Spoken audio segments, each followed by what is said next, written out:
afternoon. I'd like to welcome you to today's Medical Center Hour. This is the 2012 Bice Memorial Lecture entitled RN-MD Collaboration, a Work in Progress. Actually, on some of the university announcements, the title got shortened just to its subtitle, The Medical Center Hour, a Work in Progress. And I decided it has been such for 42 years. That's good. With this lecture, we annually remember the beloved nursing professor and dean, Zula Bice.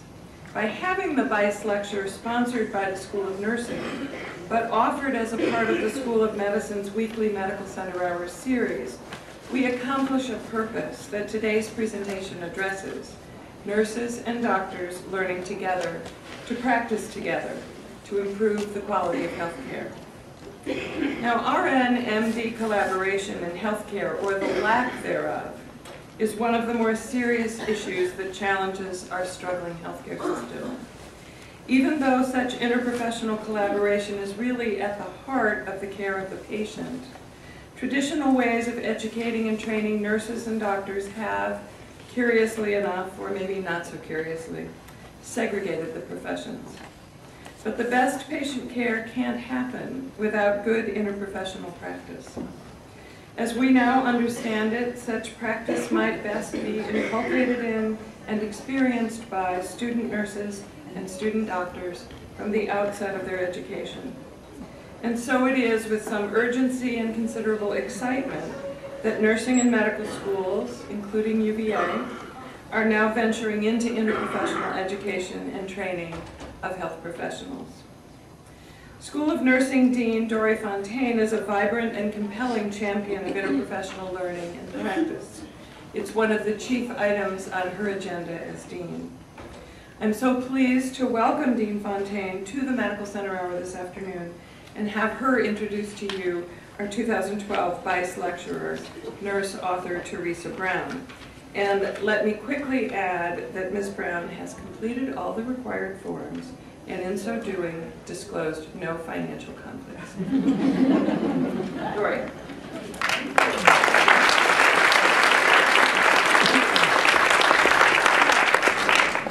Compelling. I now have a new adjective. I love that. Thank you, Marcia. Well, I'm so very happy to see so many of you here, especially our students and our wonderful alums.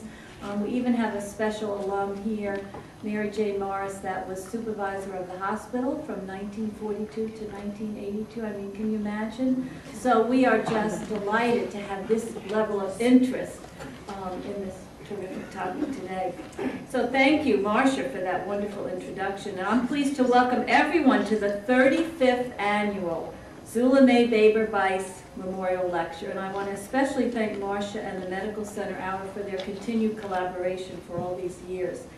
And Dr. Childress will help facilitate questions at the end. And of course, there's going to be a wonderful reception, food, in the lobby. It wouldn't be a School of Nursing event without that. So our Bice lectureship takes its name from a wonderful woman who was much beloved in our School of Nursing and who led the school during a very important time in its history. Zula Bice was a thoughtful, warm, and very accomplished woman. She received her diploma from the School of Nursing, and she later served it with distinction as a nurse, a nursing supervisor, like our Mary Jane, educator, and administrator. She is remembered and admired both for her intelligence, her vision, and then most of all her integrity. And she was a key player in developing our school as one of the 11 autonomous schools here.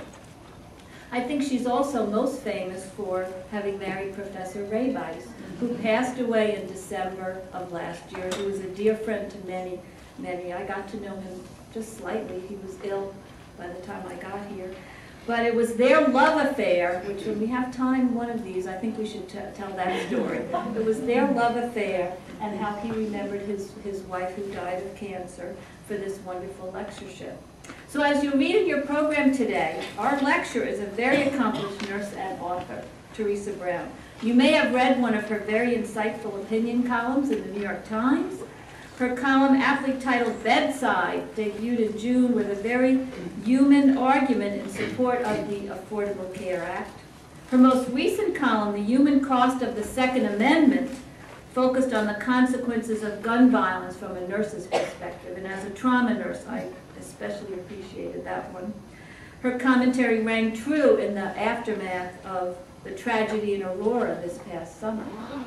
Her first book, Critical Care, A New Nurse Faces Death, Life, and Everything in Between, has been adopted as a textbook in many schools of nursing, and our own students have read this book, many of them this year. And in fact, it was my reading of this book that made me feel that not only did I know her, but wanted to know her more and to bring her here.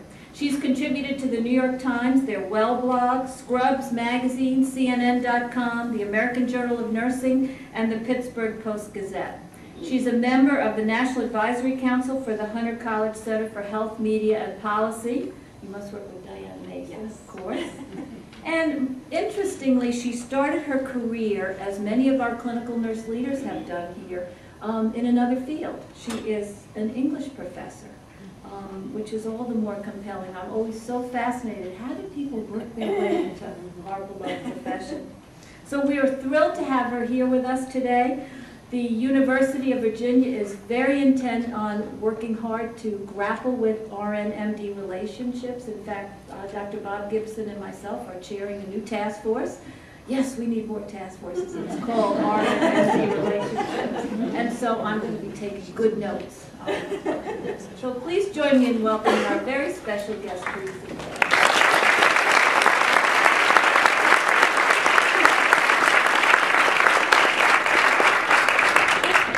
Can you hear me? Hi, you can hear me, okay. First of all, I'm so happy to be here. As a child, my family would spend a week at a time in Chincoteague, Virginia, and now I've had the pleasure of taking my own kids back. I think we've done it about 7 years now, so I've always had a soft spot in my heart for Virginia, but I've never been to UVA, so I was really glad to come here. And I wasn't very late last night watching Returns, so if occasionally I get that like moment where your mind trails off, just like clap or snap your fingers or something. So obviously this is what I'm talking about, RN-MD collaboration and work in progress. And I'm not going to give you I'm not going to outline a program. I'm going to leave you with an idea, because every place could have their own kind of program. I can tell you a great program might not work for this institution, but the idea of how to make this work out will work anywhere. But this will make sense by the time I'm finished. Okay, that's me. You just heard all that stuff. That's my book. So I'm going to begin with a riddle, just to get us thinking. And if you've heard this and you know the answer right away, at least give people who haven't a chance to try and get the answer.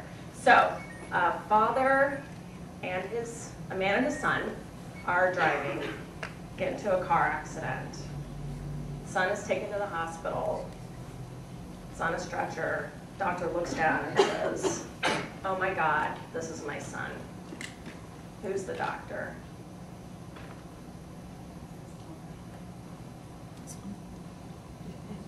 I see, yeah, his mom, right? Yeah.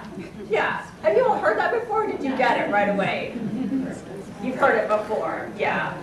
And as the flip side of that, if we all had paper, I could say, draw a nurse.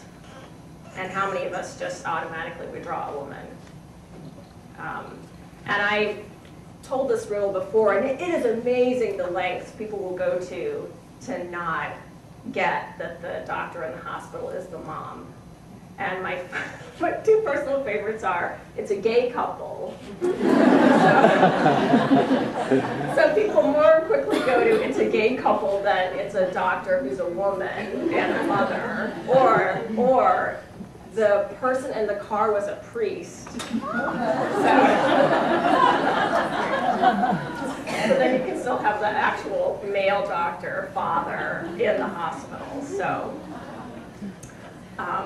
So this is to get us thinking about the history of MD-RN relationships, since doctors were historically always men, nurses were always women, derives in large part from our culture's ideas about gender. And not just our culture, but I would say worldwide ideas about gender. And that's important because it has to do with part of a lot of why we aren't so good at talking to each other and working with each other. Okay, so let's do a review of the literature. This is going to be very, very serious, starting with Cherry Ames. Now, I have to confess, I have actually never read a Cherry Ames book. Does everyone know this series of books about nurses? And there's a whole bunch of them, but this was my personal favorite. Department store nurse. This is the cutting edge of healthcare for Cherry Ames. And I have no idea what a nurse would do in a department store, but she did it, whatever it was. And I just had to pull out this quotation from the book. All right, Smarty, she said to her brother, there is someone in my romance department. A handsome young doctor, couldn't be anything else. Now don't tease Cherry about her nursing, their mother said gently. Anyone who's been as devoted as she has. So right away you've got all the old ingredients, right? Nurses are looking for doctors to marry, the whole basis of the relationship is are we going to be attracted to each other and go out, and then even the mother is saying, don't tease Cherry about her nursing like it's like she knits or something, right? Like it's a job and a serious profession. So, but this was 1956. Okay. On with our literature review. The House of God by Samuel Schaum. How many people have read this? I mean, I actually love this book. It's a novel. One of the words is The Catch-22 of Medicine. It's an amazing, amazing book, and it's a little bit sad and scary that it still has so much relevance in the absurd portrayal of how we actually train physicians. So I do quite love this book, but if you can, the cover here is a little bit blurry. But the thing I really don't love about this book is that all the nurses in it are basically whores. I mean, they're not paid, but that's really all they do is have sex with the doctors. And so it's got great insights about medical training, and then long, florid descriptions of the nurses' short skirts and their flower print underwear that you can see through the skirts, and on and on and on. And you can even see in the picture, the nurse is very sexual, and there's the doctor. And this is, though I had to dig for this cover, this is the cover that I have, and I bought the book just a few years ago. So, and then this was in the New York Times 2009, that they're saying the book still has a lot of relevance for physicians in training, trying to understand what their training is like. And the thing here is, it was a raunchy, troubling, and hilarious novel that turned into a cult phenomenon, devoured by a legion of medical students. Characters like the Fat Man and Gomer for Get Out of My Emergency Room. The slang in the back, people will still use it. It's called The House of God. The book was drawn from real life, and 30 years after its initial publication, it is still part of the medical conversation. But the raunchy part of this is all about doctors and nurses. And that's pretty much the only role that nurses have in the book. I mean, they don't provide care. Well, they provide the book's definition of care, right? They're not working as nurses at all. And so the point isn't to be offended by this book, but to think about, we look at Cherry Ames, and then there's this book, and it still has relevance, and this image of nurses as women, as sexual women, as disempowered women, as not really professionals, is just kind of there, and nobody notices it. It doesn't even get noticed because it's so ingrained in the culture. And just one last thing, unless you think my examples are dated, did people see this from the Dr. Oz show? I'm not going to show you the whole thing. I'm going to cut in parts of it, but he invited a woman on his show who lost a lot of weight dancing. I always say dance is a great way to work out. It's great for your heart, it revs your energy, boosts your mood. That's why I'm so excited about my next guest. She lost over 200 pounds by dancing.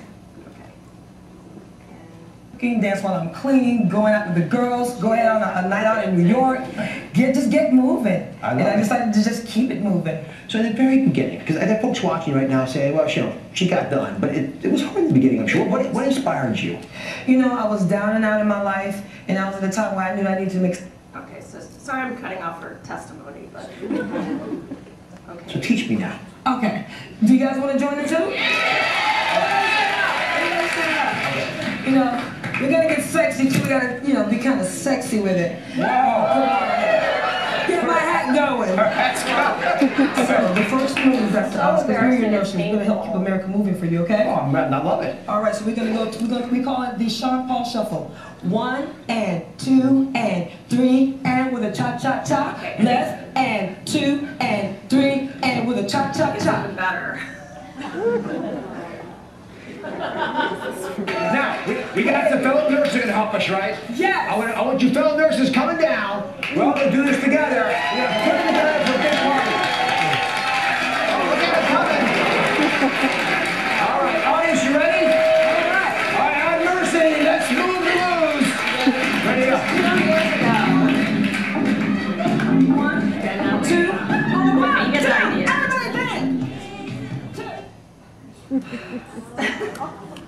I will say Dr. Oz got a lot of flack, appropriately so, and said, I've worked with great nurses all throughout my career, and again, what's important is not to say that he's a jerk, because he actually very graciously blurred my book, you know, this book is good, Dr. Oz. So the point isn't that he's a jerk who doesn't get nurses, but again, there's this complete disconnect between him as a professional and a physician saying I've worked with great nurses, and having some thing like this on his show that is such a disgusting caricature, you can't even describe it. I mean, I hate even watching it. So, so this is really important background. Even though there are a lot more women now in medicine and there are men coming into nursing, this is the background of our communication pattern, our sense of each other as professionals, and it's still there. That's the thing to keep in mind. And the other thing is, when we're being trained and educated, if you're being trained by attendings who maybe nursing was a lot more like that, or nursing instructors who have ideas from 20 years ago about how nurses relate with doctors, that's the other thing. No matter how our generation is seeing things, you're learning from people who are 10, 20, 30 years before you. Okay, now I want us to think about, this is actually a more serious literature review, but how do RNs and MDs usually communicate? And again, I went back to, there's this, I find fascinating articles called The Doctor-Nurse Game, first came out in 1967. And what he says is that the way doctors and nurses communicate is a game, in the sense that they each have a defined role, and the most important thing is not to have conflict. So the way they work together is the nurse will make suggestions, but they don't sound like suggestions. So you make a phone call. So-and-so's having trouble sleeping. And the sort of implication of, could they get a sleeping pill? And then the doctor says something back that's equally kind of vague. What have they had in the past that helped them sleep? Well, last night they had blah, blah, blah. Let's do that tonight too then. So what's happened is the nurse has actually advocated for the patient, sort of suggested an idea, the doctor's put in an order, but it's the sense of the hierarchy has never been disturbed. The nurse is never in any way implying that the doctor didn't know something he or she should have known, and there's no conflict. And in this article, he says that there are doctors who don't figure out how this works, and they don't pick up on the nurses hinting at suggestions, and they have a really, really, really hard time. And the nurses who are comfortable just making suggestions also have a really hard time. So what happened, though, is that in 1990, he decided to go back and look at the doctor-nurse game again, and says the doctor-nurse game has really changed. nursing has really changed. And I mean, there are nurses who hated this article, but I actually find for a physician is quite a lot of empathy for what nursing wants to do and be. So I recommend it, but I also try to read with a very open mind. So if you read it and it offends you, then I apologize. But what he said in this article was that nurses are struggling to define ourselves as an autonomous profession. And so the nurse sees herself as what he calls a stubborn rebel. And interactions between nurses and doctors in this moment tend to be confrontational. You know, this patient needs Lasix for high blood pressure. We can't give them this, this, and this. Lasix is the best choice. And so you're constantly butting heads with physicians, and the idea is, and just hearing that, I mean, it is a little bit of a caricature, which I think is why it offended nurses, it is. But it's the idea of nurses having a hard time finding a way to just be assertive. And so it comes across as aggressive. And this is what he saw in 1990. And looking at my own practice, I know there are situations where I've made the helpful suggestion. I know there are situations where I have felt like a stubborn rebel. I know there are situations where I have not spoken up with an MD because I know it would do absolutely no good for the patient and would really ruin my day. So I think we like to think we've moved beyond a lot of these things, but if you look at your actual practice, are we in a lot of ways still stuck in different versions of these things? Okay, this should be a no-brainer. Why does RN-MD communication matter? It's brought up in the introduction. Our healthcare system is struggling. It's so important that the two of us can talk to each other. And also I should say NPs and PAs, but because they're also giving orders, but I'm having physicians stand in here for the other mid-levels to use sort of horrible term, but okay, this is stating the obvious here. Why do we need to be able to collaborate? Who spends the most time with the patient, inpatient, the nurse? This is a fact. This is the kind of thing when you say it, people aren't always happy hearing it. It's just true. There's no need to argue with it or deny it. You know, there's physicians come in and out, PT comes in and out, dietary may come in and out. There might be an aide who actually spends, you know, more intimate time with the patient, but in terms of staff actually looking at what's going on clinically and thinking things about that, the nurse spends the most time with the patient. So nurse is there as what I call the canary in the coal mine to make sure you don't have failure to rescue, meaning if something goes bad, the nurse is there to sound the alarm. All these things you know, but that don't always get the attention that they really need to in terms of our patients getting the best care possible. Then the other thing is inpatient care is generated by orders, right?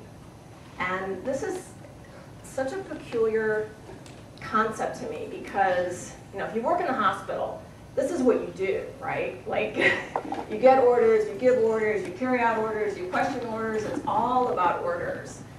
But there's definitely a segment of nurses whom I've met and spoken with who hate it that I talk about orders. And that the whole idea of orders needs to go, and it's antiquated, and we need to call them something else. And I say, but they're called orders, you know? Like, I can't call them something else. They're called orders on the computer, they're called orders when you stamp a sheet. So it's fascinating to me that this also, which is day to day, you know, what we do, also somehow is problematic to acknowledge. And with both these things, what is really hard to be acknowledged is the truth of the value and the importance of each role, right? So somehow we can't say the nurse is the person who's there with the patient who sees, no, we're not controlling their nausea. No, their pain still is off the charts. Oh my God, why is their heart rate suddenly 160 and they feel like they can't breathe, you know? That is the nurse. The nurse is the person in the room doing that. And somehow when we talk about healthcare and what goes on in the hospital, that's not always something that can just be said. And then on the other hand, somebody has to be the person where the buck stops, right? And that person is the person who does the ordering, the physician, the NP, the PA. And I know from online comments that people make to my New York Times columns, MDs are profoundly aware of this responsibility and the fact that if something goes wrong, it's them who's going to be in court, it's not going to be me, and that they feel like even just having gotten advice from a nurse, whether she was politely suggesting or being a stubborn rebel, is not going to protect them legally. They're the person who is seen as having to have made the decision. They did make the decision. If it was the wrong decision, it's their fault and they're in trouble.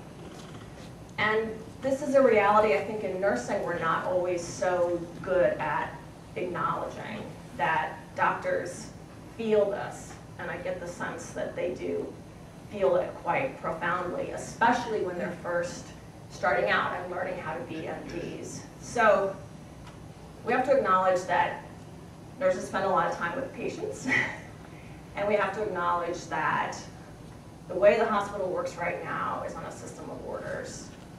Doctors give orders, and nurses often carry them out, and I really have no problem admitting that that's what I do. That's what I do. And it's again, a sort of effect of the hierarchy and this sort of gender hierarchy that we bring into nursing because of historically the way men and women relate, that we have a hard time owning up to that. Because then it's like we're admitting there's a hierarchy, and we're admitting that somehow nurses are in a one-down position or a subordinate position, and that's what really has to be changed around. There's nothing inherently wrong with having a hierarchy. I mean, there's all kinds of situations in life that have hierarchies. Military has hierarchies, businesses have hierarchies, our government has hierarchies. It means that you have someone who you know is the leader and takes responsibility. It doesn't have to mean that everyone below that leader is somehow less important, less significant, less real. Now, sometimes that is what happens, but it doesn't have to mean that. And so as nurses, if we can own that part of what we do, that's a huge elevation in our position, because then we really are seeing ourselves as collaborators, right? I get an order, does it make sense? I hang a lot of chemo. Sometimes the dates are wrong, It's the kind of thing patients don't understand why that matters, but I do, and you call the doctor, and, or there can be, bigger issues. But I have no problem seeing that that's part of my job. It's a very important part of my job, to be the implementer and the monitor. And doctors at the same time, and NPs and PAs, would be helped if they could see nurses more as people who have helpful opinions, rather than obstacles, or this is what I said, just follow through on my order, or, and I'll talk about this more, but also there are nurses who don't always make doctors' lives so easy either. Okay, so do we train nurses and docs how to do this work together? And I know UVA is doing this, and some other places are doing this. I asked this question because when I went to nursing school, which was only 5 years ago, doctors were hardly talked about at all, which I thought was very, very weird. It's like you go to this hospital and what's happening? Who are these people giving orders? And again, it's a mistake to say that to be an autonomous profession, we can't acknowledge those people we work hand in glove with, because historically they got to call the shots all the time and be the ones in charge. So not talking about doctors does not help nursing. But my understanding too is most doctors get no training in how to work with nurses either. And so I always say you've got this one group learning how to give orders and feeling the weight of the responsibility, another group that has to carry out orders and feels the weight of that responsibility, And you don't teach them at all how to work with each other, and then they get together. Like, who thought that would work out? That doesn't even make any sense, you know, like. So that's the really important question. What happens when we don't? What happens when we don't talk to each other about what the other person does? And I'm going to focus this somewhat narrowly. This is a symptom, an important symptom. It'll give you a sense of the terrain and really the most important thing to worry about. So in 2008, the Joint Commission, everyone knows the accrediting agency of the Joint Commission, issued what they call a Sentinel Event Alert that they called addressing behaviors that undermine a culture of safety.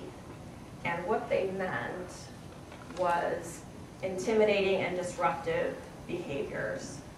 So this was in 2008, the Joint Commission came out and said what I, in another column, called bullying, intimidating and disruptive behaviors are a threat to patient safety. And this is not, there's not data in my talk, in my reference list. You can find this data, it's out there. I was just reviewing Institute of Medicine report, not the IOM, Institute of Safe Medication Practices, looking at number of caregivers who had actually known a med order was wrong, but went ahead and made a mistake, made a med error, rather than confront someone who they knew to be especially difficult.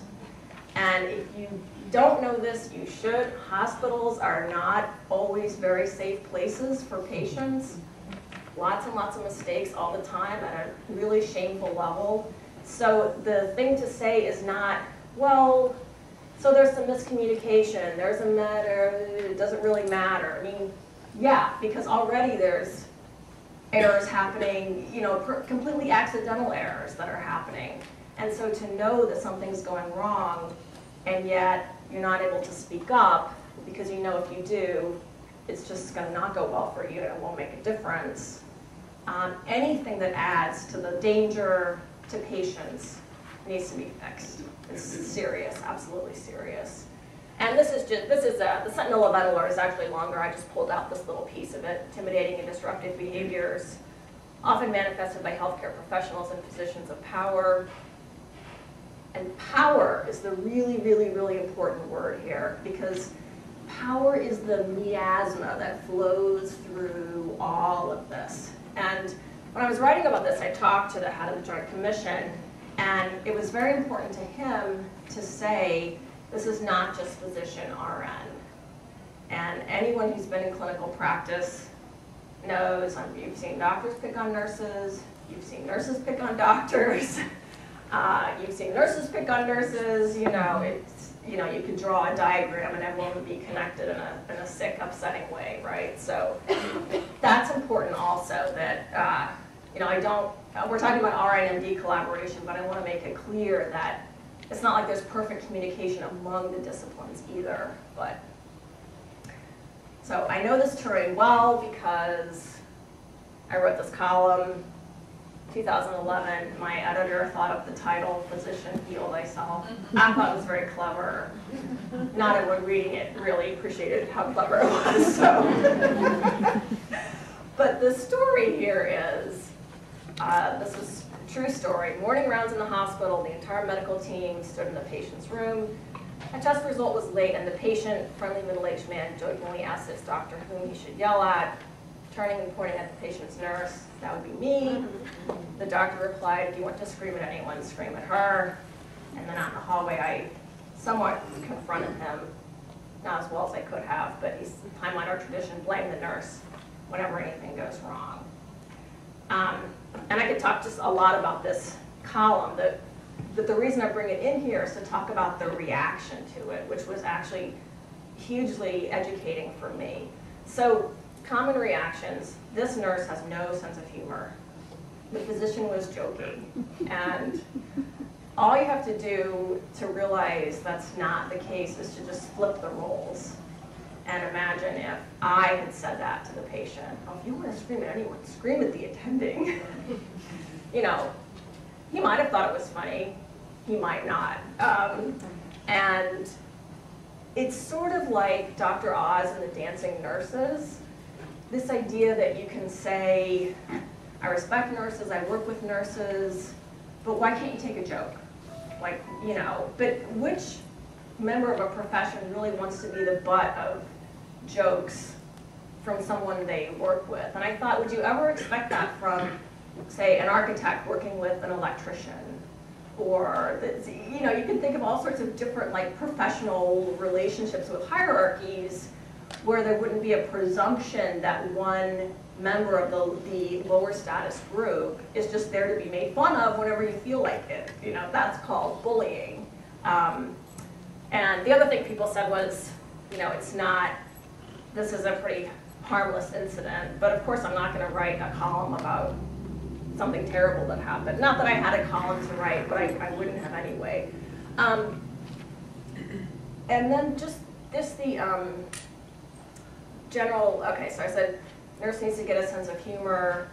Oh, and the feeling was, what you should really do in a situation like this is take the doctor aside and tell the doctor, you know, that was really rude. And that this, I was told by many commenters, would have a huge positive effect.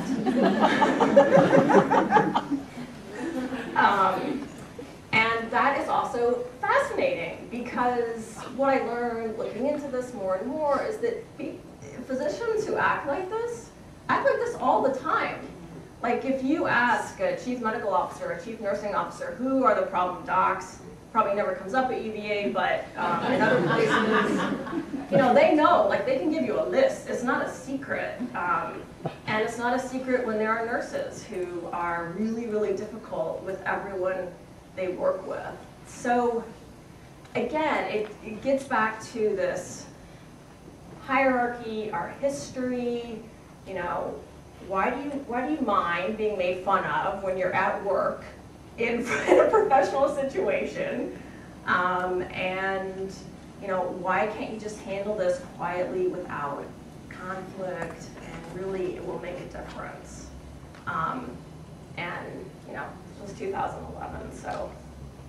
But here's the really, really, really horrible thing I learned from writing this column.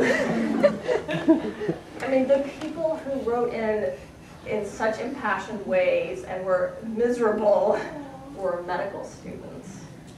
And medical students felt like everyone treated them like dirt.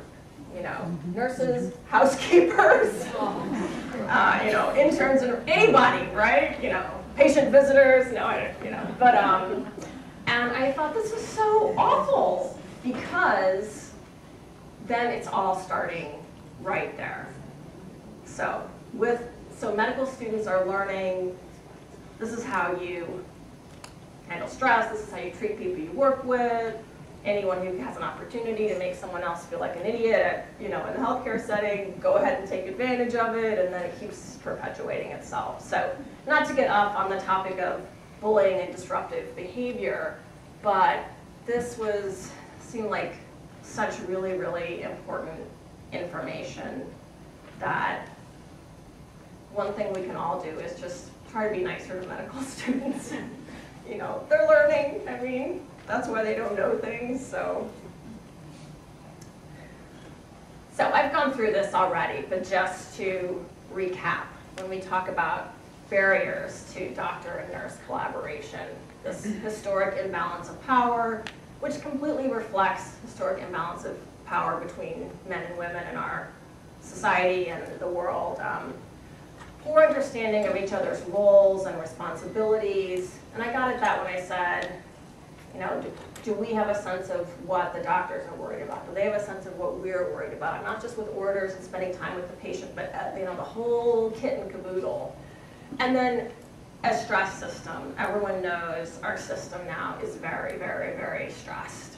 And I, for one, am very happy that the Affordable Care Act is going to stay in place and will, I hope, bring change that will be good. I believe that it will be good. But at least we're trying something instead of just sticking with what we have, which is becoming more and more and more dysfunctional. But being in a stress system makes everything harder for everyone. And you know that if you work clinically. You absolutely know that. But I'm just telling you that it's also true. Okay. So here's when I said I'm going to give you an idea, not a program, but an idea that you can take to any program. And even if there is no program, you can be the program. Each of us can be an agent for change in this problem, because it's about us all communicating with each other, and we can each make that better. Okay. Everyone's busier than they should be. That goes for nurses, that goes for interns, residents, across the board. Everyone's way too busy. You know, you feel, you know, as a nurse, you know, I've got someone calling out for pain meds, someone else is vomiting, someone else's family member wants to know why the cafeteria doesn't have the food they like and wants to talk to me about it for 10 minutes. And, you know, and in the meantime, the intern who isn't paging me back just got 10 pages and, you know, also needs to go down to the ED, and, you know, we're all too busy. Ignorance is the precursor to learning. This is the point I made about medical students. They don't know things, they're students. That's why they seem stupid, because they're learning. And you know, when nurses are starting out, we're learning. When an intern has been an intern for 2 days and they don't know really anything about how the hospital works, that's because they're there to learn that. And what we've all got to do as professionals is accept that we have a responsibility to help all these people in these learning situations. Collaboration has to start when people are coming in and feeling helpless and vulnerable, and, you know, an eye roll or a snapping at someone, or you didn't do this, or just is not helpful. And at the same time, you know, I've had, you know, an intern say, you know, I called someone because I needed a restraint order. What is it? Reactivated? Reactivated? I'm not thinking of the right, you know what I mean. Renewed, thank you. And, you know, if you don't do it within 24 hours, it's convenient and something goes wrong, it's an issue with your license. I mean, at least in Pennsylvania at that time, it was a really, really big deal and very strict about what the rules were. So I paged the intern to come do it, and he said, we'll get to that when we get to it. I was like, no, that's really not okay. And I ended up bringing it up on rounds, which I think was also not okay. It was kind of not the ideal way for me to handle it. But I was so angry, like, this is my license. If something goes wrong, you know, you can't just say, we'll get to it when we get to it. Like, what you have to do is more important than what I have to do.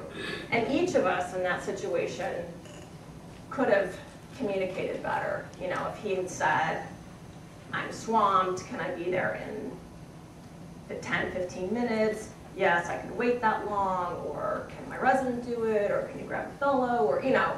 And then I also could have heard his stress for stress rather than arrogance, and dealt with him in a more civil way as a colleague. So it was a good learning opportunity for me to think, don't be a jerk. So, so mistakes are more likely in a tense environment. I talked about that, and there's all kinds of data on that, and this amazing work that's being done looking at the aviation industry and the way they completely transformed their culture and the immense time and effort that it took is so incredibly inspiring.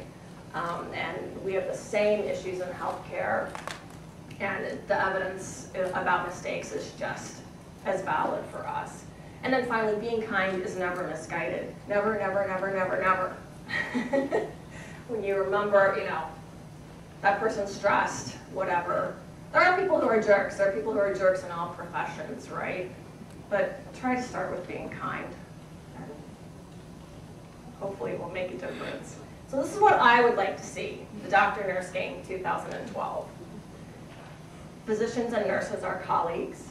Professionalism and civility are paramount.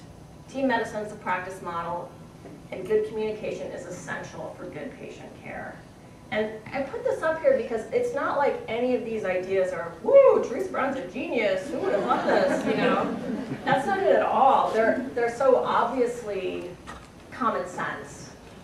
And yet, they're ideas that we give lip service to all the time, but in the hurly-burly of doing our jobs, they often fall by the wayside. And yet, we need to have them to give our patients the care they need. So quick story about a doctor friend of mine who read my book that I showed at the start, Critical Care. It's about my first year of being a nurse, coming to nursing from having been a college professor and going through at the beginning where I thought I knew nothing, and at the end I thought I actually knew something, so that was that was good. And it was a tough year, but apparently everyone has a tough first year, so you think it's just you, but then it's everyone. But I have a very good friend who's an intensivist, and he's been an intensivist for at least 20 years. So, and I'm saying what his job is because to make it clear that he works in the patient. I mean, he sometimes sees patients in clinic, but mostly he's in the hospital. And he read my book and he said, I had no idea what nurses do all day. And this is not a clueless man. He's a very smart doctor, excellent clinician, works very well with nurses. Fascinating, absolutely fascinating.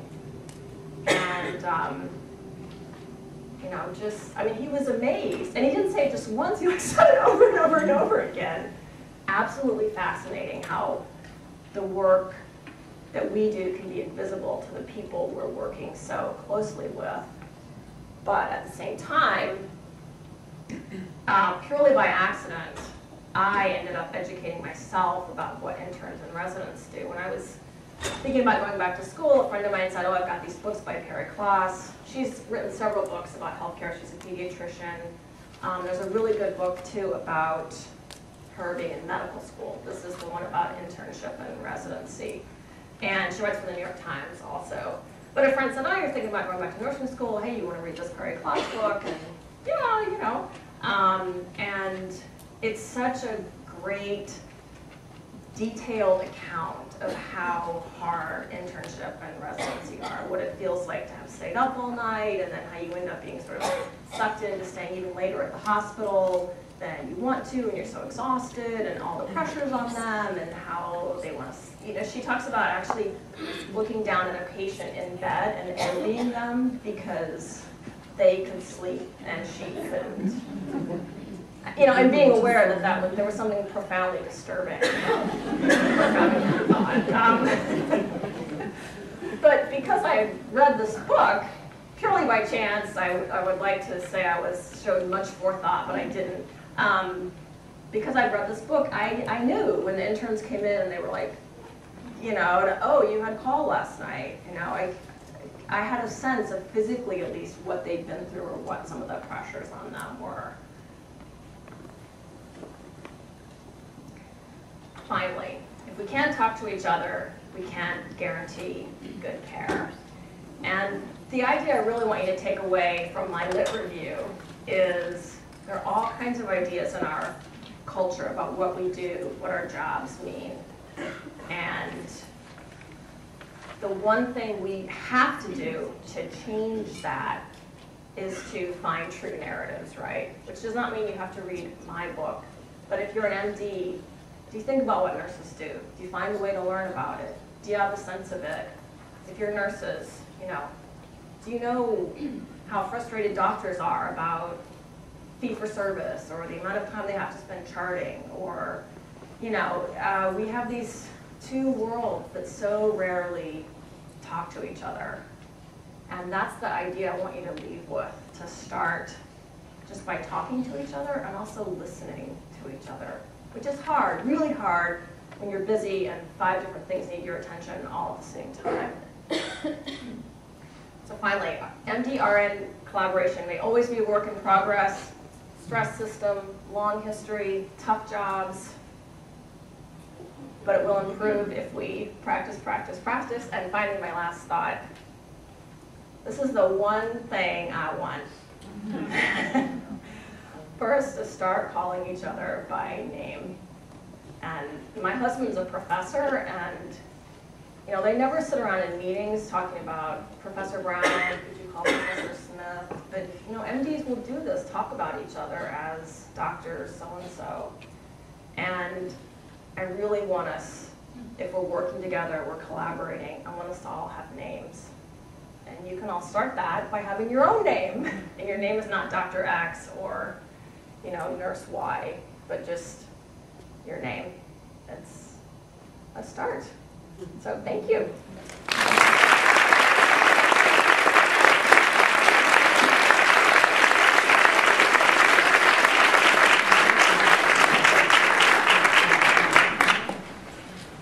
Thank you, sir. I am always open to email questions, comments, so.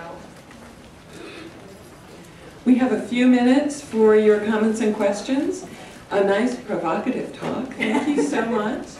And I imagine I could hear, little murmurs in the audience when things made sense. So we have some time for comments, questions, and I would ask that you identify yourself when you speak into the mic. We have a couple of mics. Everyone's up high. Move around. I'm Elizabeth. I'm a second-year CNL nursing student, and I noticed that you spoke a lot about medical students and how they fit into the RN-MD collaboration. I was wondering if you could just speak a little bit about how nursing students fit into that picture. Oh,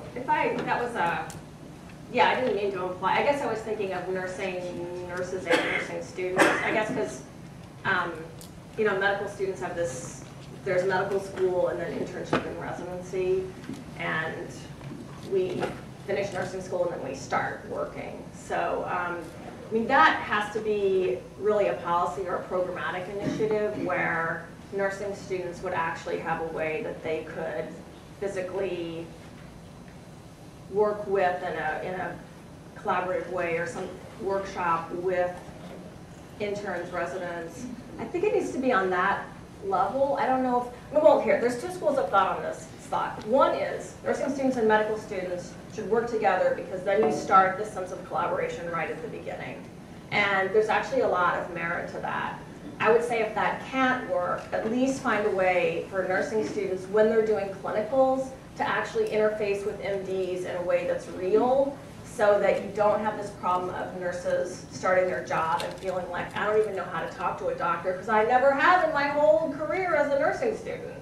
So yeah, I would agree that the ideal is to start with their students, but incorporating some idea of that into clinicals would be a huge step. Someone else? Hi, I'm Tina Brashears, and I'm on the faculty of both the School of Medicine and the School of Nursing. And I really wanted to compliment you on dealing with the personal aspects of this. I tend to approach this from a more scholarly perspective in terms of how we collaborate in very specific ways. And it is inherently a personal issue on many levels. But I just want to remind everyone, when I ask the question of the groups that I speak to, which is mostly nurses, and I say, how many of you think that getting along with doctors is a big problem? Everyone raises their hand. And I follow that with the next question, which is, how many of you get along really well with the doctors with whom you work? And 100% of the people in the room raise their hand. So I just, I think that there's some perspective that needs to be reminded, and that it's really all about the patient. And while our relationships with one another are part of that picture, I think that we do best when we really focus on how to best meet the needs of the patient. So thank you for being here. Oh, thank you. That's interesting. Well, I want to, let me just think about, because my next door neighbor for a while was a surgical resident at my hospital, and at one point we ended up working together on a really complicated case. And for him, it was like, the clouds parted and the light shone through, because he was actually working with someone he knew, and so it was easy, instead of just walking into a floor and dealing with strangers. So it's, something about the people we know, but then when someone comes into our turf, that might be part of it also. It's like, ooh, I don't know you. Yes? Hello, I'm Ann Taylor, a professor in the School of Nursing, and I have several comments. First of all, I think that we should look back historically at types of nursing actions that we have. When I was coming through nursing school a number of years ago, we talked about independent nursing actions that are valid without a physician's orders. And then there is that part of our role that is dependent, that is not valid unless we do have a physician's orders. I don't hear a lot talked about that these days, and given that I've spent the last 20 years of my time looking at ways to add complementary modalities to patient care, I would like for us to think about that. And I'll go back to the illustration that you used with regard to the patient who couldn't sleep. I think if we try sometimes, given adequate staffing on the unit, that we might do things like simple hand rubs, simple foot rubs, etc. I have seen patients actually who couldn't go to sleep with Dilaudid and meperidine and other analgesics actually go to sleep with a simple foot rub. And then a third thing, and I'll let go of the microphone. I'd like for us to think about the dynamic relationships that I learned about in the 50s and 60s. And that is that there are things called perceptions, thoughts, and feelings. P, T's, and F's. If you can just remember that little acronym, you lay out your perceptions, you tell the person your thoughts, and you tell them what you're perceiving about the situation, and then you ask the question, should I feel this way? And so I think that could have been an approach that you would have used in approaching the physician to say, you know, this is the way I perceive what you told me. This is how I felt. Do you think I should have felt that way? You're putting the blame on yourself and not others, in a sense of you're not really blaming him, but you're making him engage in a dialogue with you. Thank you very much. Yes, I have a question. Let me just say quickly, I would love to see more standing orders and allowing a more independent nursing practice. And I know it's a very complicated issue. The Centers for Medicare and Medicaid really does not like standing orders. That's my understanding. So there's lots of, I like what you're saying. There's bureaucratic hurdles that I'm aware of that make it hard. Yeah. Did I enjoyed your talk. I am Dr. Arlene Keeling, and I direct the Center for Nursing History, and I just stepped down from directing the acute care nurse practitioner program. So I have two comments to make, and one is that I think there's an alternative narrative that comes in light of our history besides the Cherry Ames narrative, and that is books like We Band of Angels, or an article I wrote about blurring the boundaries in coronary care in the 1960s, and numerous other articles in Nursing History Review that should be taken seriously as you look at the context of nurses and doctors collaborating in the past, particularly in war times in the base hospitals and things. So that could expand your literature review considerably. On the other note, I find it troubling that you separate nurse practitioners from nurses. They are in fact different from PAs and MDs. They are very much using a nursing perspective. And having graduated numerous ACNPs in this program, I think that they are great communicators with physicians and nurses and kind of bridge that gap. So there's some possibilities there. In fact, I'm about to go upstairs and make rounds with the group now that to empower nurses at the bedside to change care. Well, let me just say, there's no way to talk about a topic like this without doing short shrift to some group. I mean, if I only talked about physicians, they aren't the only people who give orders in hospitals. You know, they aren't the only people who give directives. And, you know, no insult was intended to nurse practitioners, whom I completely respect. But, you know, someone's always left out or talked about the wrong way, so. Well, you've certainly given us lots to think about, and a lot of literature to read, including maybe it was you don't have interesting to read well, I was kind of intrigued, and so anyway, we invite you to the reception. Also, there are books, copies of Critical Care are available, and Theresa Brown has kindly agreed to sign them right outside the auditorium.